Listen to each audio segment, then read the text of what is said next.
y poder ir a la casa, abrir la Biblia y leer segundo libro de Samuel, capítulo 12, capítulo 11, perdón, capítulo 12 hasta el versículo 25. Pero aquí segundo Samuel 12, versículo del 1 al 7, vamos a leer así. Dice: Jehová envió a Natán a David, y viniendo él le dijo: había dos hombres en una ciudad, el uno rico y el otro pobre.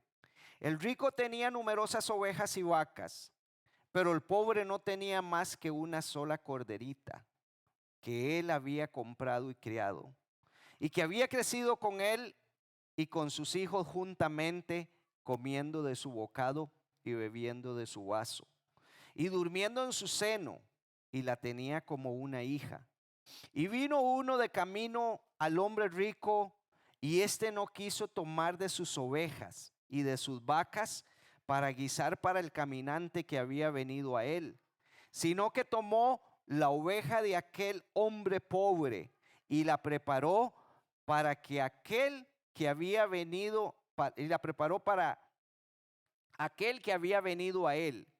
Entonces se encendió el furor de David en gran manera contra aquel hombre y dijo al profeta Natán: vive Jehová, que el que hizo tal cosa es digno de muerte. Esa es la sentencia de David. Y debe pagar la cordera con 4 tantos, porque hizo tal cosa y no tuvo misericordia.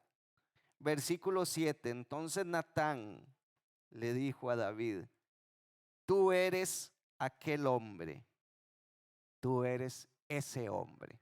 Hermanos, y por eso quiero compartir el Salmo 51, porque el Salmo 51 nace de esa experiencia que él vivió, de esa experiencia donde él llegó, miró a una mujer bañándose, le agradó, la trajo, estuvo con ella, llamó a su esposo, porque ella le dijo: estoy encinta, estoy embarazada. Entonces llamó a su esposo para que estuviera con ella. Su esposo estuvo con él, pero no se fue donde ella. Lo emborrachó para que llegara, tampoco. Entonces dice: lo voy a poner aquí al frente en la batalla para que lo maten. El rey David, un rey que dice la escritura que era conforme al corazón de Dios, un rey que era lleno de debilidades, pero que era puesto por Dios y con un corazón para arrepentirse. Entonces, hermanos, vamos a estar analizando ahora parte de este salmo. Vamos a hacer un análisis del Salmo 51. Y entonces tenemos 3 evidencias de un corazón que ha sido restaurado. Y vamos a dividirlo en 3 partes el Salmo. El perdón de Dios es más profundo que mi pecado. Por eso decimos cuando cantamos: su gracia es mayor. El perdón de Dios es incomprensible. El perdón de Dios, amada iglesia, nosotros no lo entendemos, porque si lo entenderíamos, ya no sería Dios. Pero están sus brazos abiertos para cuando nosotros pecamos. El problema es que cuando nosotros pecamos, hacemos una oración egocéntrica, centrada en nosotros, en el hombre. ¿Por qué? Señor, perdóname por esto que hice, por esto, por esto, por esto. Y la centro en mí sin agradecer. Señor, gracias porque tú cargaste mi pecado y me has perdonado. O sea, muchas veces las oraciones que nosotros hacemos, hermanos, el Señor se queda así oyendo y oyendo, y seguro dice: y hay algo más, porque eso es como la carta al niño, ¿verdad? Me está pidiendo de todo. Hermanos, empezamos a ver y vamos a ver ahora, mis hermanos, lo que es el perdón de Dios, que es más profundo, que es mayor, hermanos, que mi pecado. El perdón de Dios suma, mi pecado lo que hace es restar. Y vamos a ver también el cambio que nosotros, que usted, hermano, necesita. Solo Dios lo puede hacer. Solo Dios puede transformar un corazón, hermanos, pecaminoso. El perdonado adora con un corazón humilde y sincero. Cuando venimos nosotros, somos perdonados, hermanos, entramos hemos sido perdonados y entonces vamos con un corazón que es humilde y sincero. Entonces damos gracias a Dios por todo lo que el Señor hace. Pero hermanos, vamos a tener la idea central. La idea central para esta mañana es: la restauración verdadera comienza o da inicio, mis hermanos, cuando usted deja de esconder su pecado y corre a Dios con un corazón arrepentido. ¿Cuál fue el último canto que entonamos, hermanos? Corro a mi Padre. No, mejor no canto porque después los quitan a ustedes. No, mejor no canto. Hermanos, yo estaba leyendo, hermanos, estudiando el Salmo 51, porque a mí me gusta mucho ese salmo. Cuando llego y me he jalado mis tortas con papá y llego llorando y llego pidiéndole perdón, y entonces leo este salmo, pero después brinco al 32 también, para que Él siga en ese proceso. Y entonces decimos: gracias, Señor, porque tú eres maravilloso por su grandeza y por su misericordia, porque moriste por mis pecados. ¿Cuáles pecados? ¿Dónde está King? Bien, ¿por cuáles pecados murió nuestro Señor? Pasados, presentes y futuros. Hermanos, entonces cuando yo llego delante de Dios, corro a mi Padre, me envuelve en sus brazos. Hoy 8 hablamos de cómo la mamá amamanta al hijo y el hijo se siente confiado en sus brazos.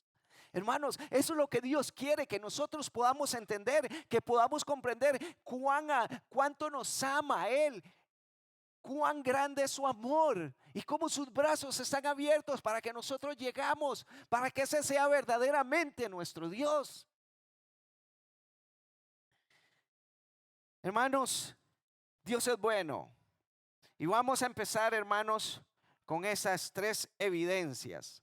Entonces, tenemos esas 3 evidencias. Y como lo vimos anteriormente, mis hermanos, y vemos acá, el perdón de Dios es más profundo que nuestro pecado o que su pecado.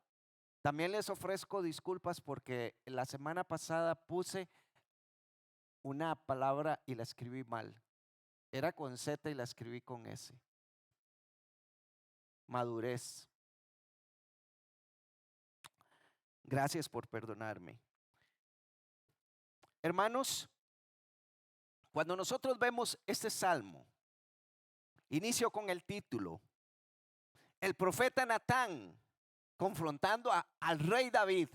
Un profeta enviado por Dios. Habíamos hablado el término, hoy hay muchos profetas y muchos apóstoles también en otras iglesias, pero cuando nosotros leemos a un profeta y empezamos a ver el término profeta, dijimos que viene del griego profetes. ¿Y qué es lo que quiere decir? Es una persona que habla en nombre de alguien. Entonces el profeta estaba para exhortar al pueblo, para exhortar al rey cuando se estaban desviando. Él lo que hacía era decir lo que Dios estaba poniendo en su corazón. Muchas veces conversamos y nos dicen: es que vieras que llegó un profeta y me dijo, usted es esto y esto y esto y esto. Le digo yo: sí. Y como a veces vemos ahí en el teléfono, aquella mujer que perseguía a Pablo y decía: estos son siervos del Dios Altísimo, Pablo y Silas. En este momento sería una gran profeta en algunas iglesias. Hermanos, tenemos que tener mucho cuidado con eso. Pero vemos aquí, hermanos, por eso inicio con el profeta Natán confrontando a David por su infame adulterio con Betsabé y el asesinato de su esposo Urías. La utilidad del salmo a lo largo de los siglos. Me gusta esta frase de Albert Mohler. Dice: la utilidad del salmo a lo largo de los siglos es un tributo a la prevalencia. ¿Prevalencia de qué? Del pecado. Y a la necesidad universal de la gracia divina que está siempre abierta para cada uno de nosotros. Hermanos, David no empieza prometiéndole al Señor: yo voy a ser mejor, yo voy a cambiar, mi Dios, voy a ser mejor. Él clama y utiliza una palabra que es misericordia.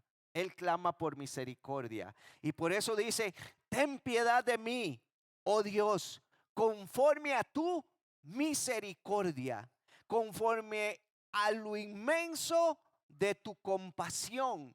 Y dice: borra mis transgresiones. Hermanos, no apela a su historia. Vea lo que hice yo. Señor, acuérdese que yo maté a Goliat. Vea lo que hice cuando cuidaba las ovejillas ahí, cuando me tenían en mi casa. No, él no apela a nada de eso, mis hermanos. Ni a la obra, ni a lo que había hecho, ni a su cargo como rey. Apela al carácter que tiene Dios, a esa gran misericordia que tiene por cada uno de nosotros.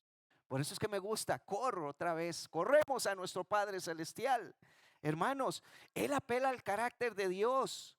Y entonces la valiosa reprensión de Natán, y digo valiosa porque podía él mismo morir en ese momento, pero la valiente reprensión de Natán ha impulsado a David de la negación al arrepentimiento hasta que Dios lo purifique. Lo único que puede ver es su pecado. Ha ofendido con maldad a Betsabé, David. Ni qué decir a Urías, que lo mató. Pero David reconoce que su pecado fue contra otros. Pero sobre todo su pecado fue ¿contra quién? Contra Dios. Amén, hermanos. Fue contra Dios. Y por eso dice: contra ti solo he pecado, dice el salmista, y he hecho lo malo delante de tus ojos, de manera que eres justo cuando hablas y sin reproche juzgas. Esa es la clave, mis hermanos. Ese es el verdadero arrepentimiento. No es solo sentirse mal, es reconocer que el pecado es una ofensa que nosotros cometemos contra Dios. Eso es lo que es el pecado. Hermanos, usted ofende a Dios cuando peca. Yo ofendo a Dios cuando peco. Pero su gracia es mayor con cada uno de nosotros. Y sigue diciendo aquí en el versículo 5, dice: yo nací en iniquidad y en pecado me concibió mi madre. Entonces, ¿será que se jaló torta? ¿Qué sería lo que pasó con su madre? Hermanos, David no está afirmando ser producto de una relación ilícita. No está diciendo eso. Como el niño que murió, cuando le lleguen a la historia la van a conocer como el niño que murió de esa relación ilícita de él y Betsabé. Ese niño sí murió, pero aquí no está afirmando que él es producto de una relación ilícita. Más bien está reconociendo las raíces profundas de su pecado, mi naturaleza pecaminosa. La naturaleza que tenemos, su naturaleza pecaminosa era inherente desde sus momentos más tempranos. Y esta naturaleza corrupta es lo que Dios desea cambiar en cada uno de nosotros, hermanos. Esto es lo que Dios desea, quiere y está dispuesto a hacer, y envió a su Hijo para que se cambie esa naturaleza que tenemos nosotros. Nuestra vida oculta es el epicentro de la obra de Dios. Ahí cuando estamos nosotros, cuando clamamos. ¿Cuántos de ustedes han llegado al Señor pidiéndole perdón, hermanos? Levante la mano. Gracias.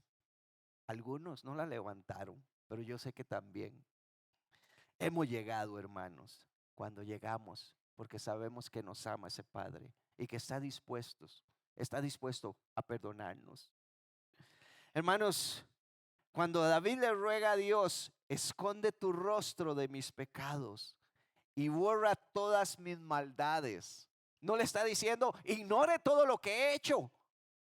No le está diciendo quítamelo porque tú me perdonas siempre. No le pide que le ignore toda su transgresión, sino le pide que lo purifique de un modo tan concienzudo que la mancha deje de existir. Dice el salmista: purifícame con hisopo y seré limpio. Hermanos, cuando usamos un hisopo, ¿qué es lo que limpiamos? ¿Lo de adentro o lo de afuera? Limpiamos lo de adentro. Hermanos, es lo que está diciendo David. Límpiame internamente. Mi naturaleza es una naturaleza pecaminosa. Voy detrás del pecado. Tú me hablaste, me pusiste, me diste tanta bendición, pero mi naturaleza me hace ir detrás del pecado. Y es lo que está diciéndole él. Purifícame con hisopo, transfórmame, límpiame. Y entonces empezamos a ver, hermanos, cómo él no esconde todo su pecado. Y por eso no le pide que ignore todas sus transgresiones, que ignore todo su pecado, sino que lo purifique de un modo tan concienzudo que la mancha deje de existir. Hermanos, sin embargo, David quiere tener más que la gracia perdonada. Es una gracia transformadora. Tiene la gracia perdonadora, pero está buscando una gracia que lo transforme, porque sabemos que Él nos perdona, pero queremos más bien ser transformados para no caer en los mismos pecados, para no caer en la misma rutina, para no tener una condición que todos los días estoy haciendo lo mismo y después llego a donde el Señor a pedirle perdón. No, somos pecadores, es cierto, pero que seamos totalmente transformados. Eso es lo que busca David. Y les decía, hermanos, cómo es nuestra oración. Reitero lo que les dije anteriormente. ¿Cómo es nuestra oración generalmente después de que nos sentimos que hemos ofendido a Dios, que hemos hecho mal? Muchas veces nuestra oración dijimos que es como egocéntrica, centrada en el hombre, buscando nuestro bienestar. Y estamos buscando no sentir remordimiento, cuando nuestro deseo debe ser siempre buscar la gratitud de Dios y el gozo que nos da su perdón de los pecados. Ese debe ser lo que nosotros debemos buscar, mis hermanos. Así es que hacemos una aplicación, hermanos. ¿Está usted justificando su pecado? Es que vieras que, voy a poner una ilustración, ¿verdad? Voy a utilizar a doña Maribel, que está aquí, que es la única que puedo utilizar. Me enojé mucho porque doña Maribel estaba lavando y la lavadora tiene una manguerita que se pone en un tubito. Y esa manguerita llegó y no la puso en el tubito. Entonces cuando hace el ciclo la lavadora y va a botar el agua, ¿la bota dónde? En el piso. Había cemento, había de todo. Domingo antes de venir acá. Y como yo soy tan dulce, no se preocupe, mi amorcito, yo le ayudo a limpiar, venga. Efectivamente, lo hice así, ¿verdad, Maribel? El primer día, ¿verdad? Llegamos, cuando la veo corriendo unos días después. ¡Ay, el agua, el agua, el agua! La limpiamos. Un rato después, ¡ay! Entonces ya yo me enojé. Pero me enojé ¿por culpa de quién? Por culpa de ella. Eso es lo que hacemos nosotros, hermanos. Nunca asumimos nuestra responsabilidad cuando pecamos. Entonces mi responsabilidad es, me enojé porque tengo una naturaleza caída y porque soy un mal esposo, a veces, no siempre. Entonces digo yo, por eso es que me enojé, porque ella me provocó. No, hermanos, es porque nuestra naturaleza es una naturaleza caída y buscamos siempre cómo podemos la culpa de nosotros echársela a otro. Por eso David cuando lo confronta Natán y le empieza a decir, hubo un caminante, la historia que le leí, él dice, el tal es digno de muerte y debe pagar con 4 tantos. Pero cuando él le dice, ese eres tú. Había un hombre que regañaba a su mujer porque regaba el agua de la lavadora. Uy, ese hombre, no, ese eres tú. Hermanos, somos nosotros. No podemos echarle la culpa. Es que me provocó, me empezó a hacer ojitos. Y era que tenía un tic seguro. Hermanos, y empezamos nosotros a decir, me provocaron. No, hermanos, lo que estamos haciendo es sacando de la abundancia de nuestro corazón. Por eso David dice, contra ti solo he pecado y necesito ser transformado. Tú me perdonas, pero necesito una restauración para poder seguir hacia adelante. Hermanos, minimizamos nuestro pecado, lo ignoramos. Dios no puede sanar lo que usted no quiere confesar. ¿Cuántas veces tenemos pecadillos ocultos? Entro a Facebook. Ya se durmió mi esposa. Estoy con el teléfono. Hermanos, Dios nos ha dado un espíritu de poder, de amor y de dominio propio. Pero depende cuando profundicemos en su palabra, ese dominio propio, ¿lo utilizaremos o no lo utilizamos? Cada cuánto leemos la palabra de Dios. ¿O estamos ignorando nuestro pecado? Pero si usted se acerca con humildad delante del Señor, Él puede lavarlo completamente. Y de hecho que eso es lo que ha hecho con nosotros. Nos ha lavado, nos ha justificado, nos ha perdonado. Seguimos, hermanos. Punto número 2, el cambio que usted necesita, solo Dios lo puede hacer. El cambio que yo necesito, el único que lo puede hacer es solo nuestro Dios. David no dice, dame otra oportunidad y esta vez no fallaré. Dame otra oportunidad y ahora no la voy a regar. Dame otra oportunidad. David no está diciendo eso. David está clamando y le dice, crea en mí, oh Dios, un corazón limpio. Eso es lo que quiere David, un corazón limpio. Y la palabra que utiliza él para decir crear es la misma que aparece en Génesis capítulo 1, mis hermanos, cuando vemos acá que David no pide una mejora. Señor, ayúdame a mejorar. No, crea en mí, oh Dios, un corazón limpio. David no pide una mejora, pide una nueva creación. Porque él sabe que no necesita arreglar ese corazón. Él no necesita arreglos, sino que necesita una transformación, hermanos. Eso es lo que decía David. Pregunto, ¿necesitamos nosotros esa transformación? Pero yo soy hijo de Dios, lavado con la sangre de Cristo Jesús. Sí, pero necesita esa transformación. Y cuando Dios nos restaura, Él no se queda callado. Promete enseñar a otros.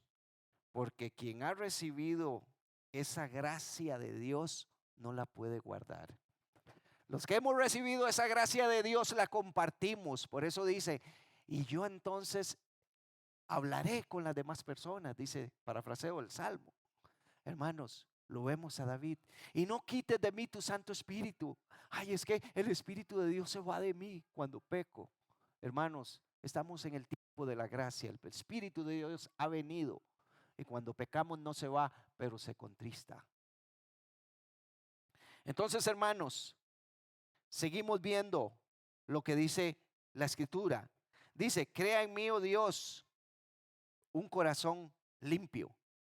Es lo que vamos viendo. Y dijimos que la palabra crea es la misma que se utilizó en Génesis con Adán y Eva. Y cuando Dios lo restaura, Él no se queda callado, sino voy a compartir con la gente. Por eso hicimos esas preguntas, mis hermanos. Y por eso decimos, ¿está usted intentando cambiar con sus propias fuerzas? Hermano, hermana, ¿está intentando usted cambiar por sus propias fuerzas? Es que yo no voy a caer, yo tengo dominio propio y el Señor. Y voy a ir ahí a un saloncillo porque voy a ir a evangelizar. Tengamos cuidado, tengamos cuidado. Hermanos, pregunta, ¿está cansado de caer una y otra vez? ¿Está cansado de confesar sus mismos pecados siempre? Los mismos, ya reiterativos, reincidentes. Hermanos, pídale a Dios que lo transforme de adentro. que sea esa purificación con hisopo. Él lo puede hacer de nuevo. Vamos al punto número 3. El perdonado adora con un corazón como, hermanos, humilde y sincero. Parafraseo este título. Entonces, si quiero tener un corazón humilde y sincero, debo ser perdonado. Debo ser transformado. David no busca ocultar con rituales su pecado. Él dice, los sacrificios de Dios son el espíritu contrito. Él entendió que a Dios no le agradan los vacíos, esos actos vacíos. A Dios no le agrada tanto los holocaustos, decía Samuel a Saúl, como que le agrada que le obedezcamos. Él le agrada que tengamos un corazón sincero, porque al corazón contrito y humillado, Dios no lo desprecia. Cuando nosotros llegamos con un corazón sincero, amada familia, amados hermanos, hermanas, cuando llegamos con un corazón sincero, Él no lo desprecia.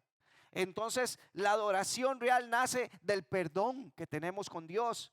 La alabanza verdadera nace del quebranto que hay en nuestras vidas, mis hermanos. El principal deseo de David no eran los sacrificios y las ofrendas que se habían ordenado. No, ese no era el principal deseo de David, sino los corazones contritos, dependientes y agradecidos, que esto simbolizan ese perdón, dan ese perdón. No estaba tan interesado en los sacrificios como estaba tan interesado en el perdón. Por lo tanto, la humilde confesión a Dios debería ser el ADN de cada uno de nosotros, mis hermanos, como iglesia. La confesión a Dios de nuestros pecados. Hermanos, cuando nos exhortan por algún pecado nos gusta. Cuando alguien nos dice, es que fuiste esto, hiciste esto. Hermanos, a veces carecemos de humildad. Por tanto, la humilde confesión a Dios debería ser el ADN de todo cristiano, entendiendo que Dios se alegra cuando derrama suficiente gracia sobre los sedientos que somos cada uno de nosotros, para que corramos y bebamos de esa gracia. La oración de confesión de David acaba con una oración por su comunidad. Ya cuando nosotros empezamos a ver, hermanos, ese salmo, empezamos a ver a David orando por su propia vida. Después viendo lo que Dios puede hacer por él y esa transformación. Y al final él termina entonces con el salmo diciendo, y esto va a ser no solo para mí, sino para todo el pueblo de Israel, para toda la nación. Entonces vemos que es una oración, mis hermanos, de confesión. Y David acaba aquí con una oración por su comunidad. El rey representa a quién? Está representando a su pueblo. Y así como el pecado del monarca invita a la disciplina divina, su arrepentimiento invita a su gracia. Cuando se realiza una ofrenda con el corazón correcto, en los sacrificios veterotestamentarios o en los sacrificios del Antiguo Testamento, agradaban a Dios. Pero esos sacrificios, hermanos, ¿a quién están apuntando? Al mayor y mejor sacrificio realizado en el mundo por toda la humanidad, al sacrificio final de Cristo por el pecado, cuando se entregó por cada uno de nosotros, cuando Cristo Jesús entregó su propia vida. Así es que ahora sí le agradarán los sacrificios. Eso lo decía David, teniendo la visión de Cristo hacia adelante. Hoy nosotros miramos hacia atrás lo que Cristo hizo y entonces decimos gracias, porque ese ha sido el mayor sacrificio por cada uno de nosotros. Preguntas. Esas son las preguntillas incómodas que a veces no nos gustan, mis hermanos. ¿Adora usted desde la rutina o desde la gratitud? ¿Viene usted a la iglesia el domingo porque tiene que venir o porque está muy contento? Porque desea que llegue el domingo para poder alabar, para poder cantar, para exaltar el nombre del Señor, para ver a mis hermanos, saludarlos. O porque no tenía nada que hacer. No había partido.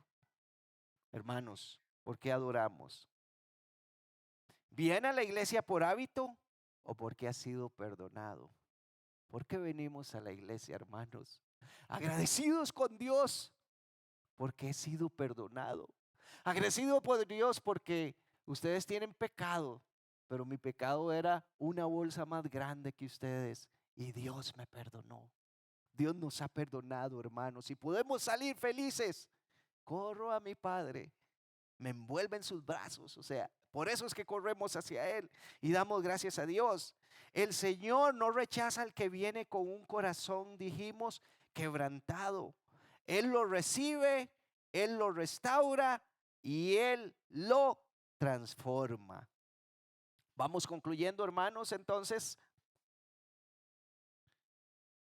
la restauración de su alma no comienza cuando usted se esfuerza más.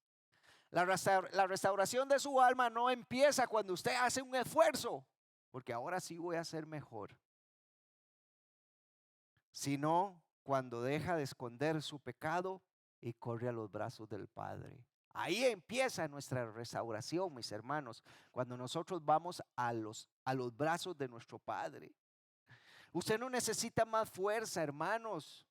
Nosotros no necesitamos más fuerza, lo que necesitamos es más humildad, menos orgullo.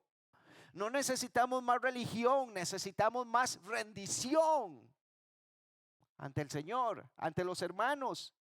Cristo fue quebrantado por usted. Cristo llevó su culpa, su vergüenza y su castigo. Así es que, hermanos, quiero compartir unos versículos. Y ahora, si usted confiesa su pecado, ¿qué dice Primera de Juan 1:9? Él con mayúscula.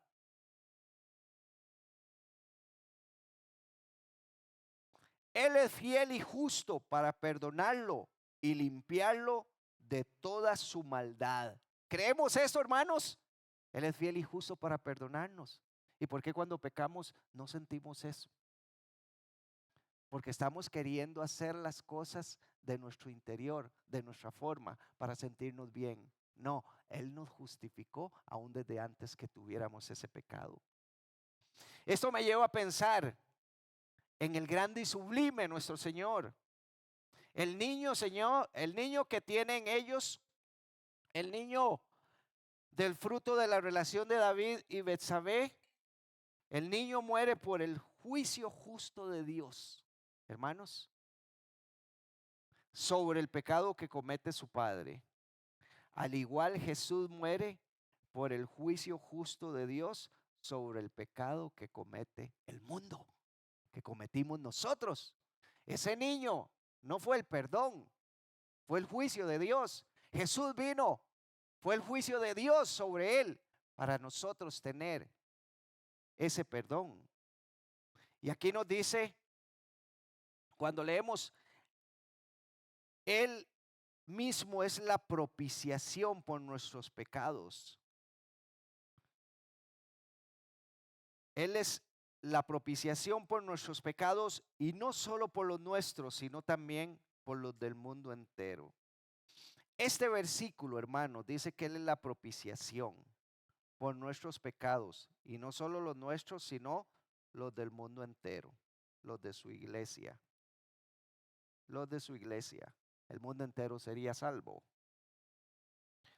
Este versículo no habla sobre el sacrificio de Jesucristo. Enseña y afirma que Jesús es el medio por el cual Dios nos perdona los pecados de los creyentes. Y la frase propiciación por nuestros pecados se refiere a que Jesús, a través de su muerte, actuó como un sacrificio que apacigua la ira del Padre contra el pecado y permite el perdón. Lo repito, hermanos, propiciación por nuestros pecados se refiere a que Jesús a través de su muerte actuó como un sacrificio que apacigua la ira del Padre contra el pecado y permite el perdón. La ira del Padre estaba sobre nosotros, pero llegó uno que nos abrazó y el Padre mira a quién, a su Hijo, en nuestras vidas, su sacrificio. Entonces, hermanos, vemos lo que el Señor hace en medio de nosotros. Y brincamos acá, hermanos, aplicaciones. Si usted es creyente y está aquí, hermanos, imitemos el arrepentimiento de David y sigamos el ejemplo de ese rey y recibimos la gracia del Padre eterno. Si usted está aquí y usted no es creyente, nunca le ha abierto el corazón a Cristo Jesús, nunca ha tenido un encuentro personal con Cristo, la gracia de nuestro Señor está abierta para que la reciba ahora mismo. Isaías 43:25 dice, yo, dice el Señor, como decían en una iglesia, pueblo mío, así dice el Señor. Yo soy el que borro tus transgresiones por amor a mí mismo y no recordaré tus pecados. ¿Quién es el que borra nuestras transgresiones? Dios. ¿Y se va a acordar de nuestro pecado? No. No esconda su pecado, hermano, hermana, hijos del Señor, iglesia, no escondamos nuestro pecado. Confiéselo y vuelva a los brazos del Padre. Por eso, hermanos, es tiempo de que podamos nosotros correr a ese Padre Celestial que está esperándonos con sus brazos abiertos. Les voy a pedir, los que tienen la posibilidad de ponerse de pie, que